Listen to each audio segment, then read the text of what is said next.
Hello friends, Lakshmi ಬಾರಮ್ಮ ಕಥೆಯಲ್ಲಿ ಏನಾಯಿತು ಅಂತ ನೋಡ್ಕೊಂಡು ಬರೋಣ ಬನ್ನಿ. ವೈಷ್ಣವ್ ಲಕ್ಷ್ಮಿ ಫೋಟೋನ ನೋಡ್ತಾ, ಮಹಾಲಕ್ಷ್ಮಿ ನನ್ನ ಜೀವಕ್ಕೆ ಜೀವ ಆಗಿದ್ದವರು. ಮಹಾಲಕ್ಷ್ಮಿ ಪ್ರತಿ ಕ್ಷಣನೂ ನನಗೋಸ್ಕರ ಅವ್ರ ಜೀವನನ ತೆಗೆದಿದ್ದಾರೆ. ನನ್ನನ್ನು ಕಾಪಾಡೋಕ್ಕೆ ಪಣ ತೊಟ್ಟು ನಿಂತಿದ್ದಾರೆ. ಅವ್ರು ಯಾವುದೇ ಕಾರಣಕ್ಕೂ ನನ್ನ ಮನೆಗಾಗಲಿ ನನಗಾಗಲಿ ಕೇಡನ್ನು ಮಾಡೋದಕ್ಕೆ ಸಾಧ್ಯನೇ ಇಲ್ಲ. ನಾನು ಅಮ್ಮ ಮತ್ತು ಮಹಾಲಕ್ಷ್ಮಿ ನಡುವೆ ಸಿಕ್ಕಿ ಒದ್ದಾಡ್ತಾ ಯಾರದ್ದು ಸರಿ ತಪ್ಪು ಅಂತ ಹೇಳೋಕ್ಕಾಗದೆ ಮಹಾಲಕ್ಷ್ಮಿನ ಬೇಕು ಅಂತಲೇ ಮನೆಯಿಂದ ಹೊರಗೆ ಹಾಕಿದೆ. ಇಲ್ಲ ಅಂದರೆ ಅವರಿಗೇನಾದರೂ ಅಪಾಯ ಆದರೂ ಆಗಬಹುದು ಅಂತ. ಅಮ್ಮನ ಬಗ್ಗೆ ನನಗೆ ಪೂರ್ತಿ ನಂಬಿಕೆ ಬರ್ತಿಲ್ಲ.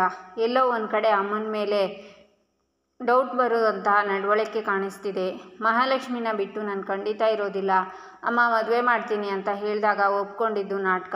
ಮಹಾಲಕ್ಷ್ಮಿನ ದ್ವೇಷಿಸೋ ತರಹ ಮಾತಾಡ್ತಿರೋದು ನಾಟಕ.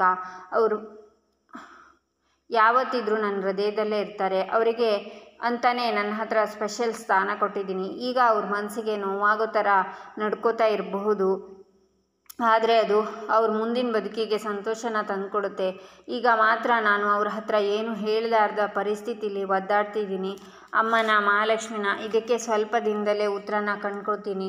ಯಾರು ಮೋಸ ಮಾಡ್ತಿದ್ದಾರೆ ಅನ್ನೋ ಅನುಮಾನ ಇದ್ದರೂ ಈಗಲೇ ತೀರ್ಮಾನಕ್ಕೆ ಬರೋದಕ್ಕೆ ಸಾಧ್ಯ ಆಗ್ತಿಲ್ಲ.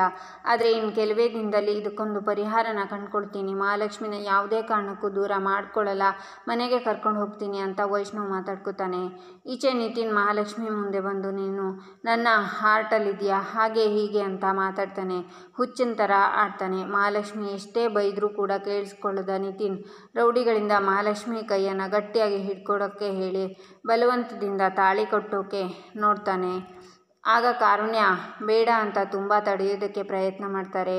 ಇದನ್ನೆಲ್ಲ ನೋಡ್ತಾ ಇದ್ದ ಕೀರ್ತಿ ಯಾರಿಗೂ ಗೊತ್ತಾಗದ ರೀತಿಲಿ ಹೋಗಿ ವೈಷ್ಣವ್ನ ಅಲ್ಲಿಗೆ ಕರ್ಕೊಂಡು ಬರ್ತಾಳೆ.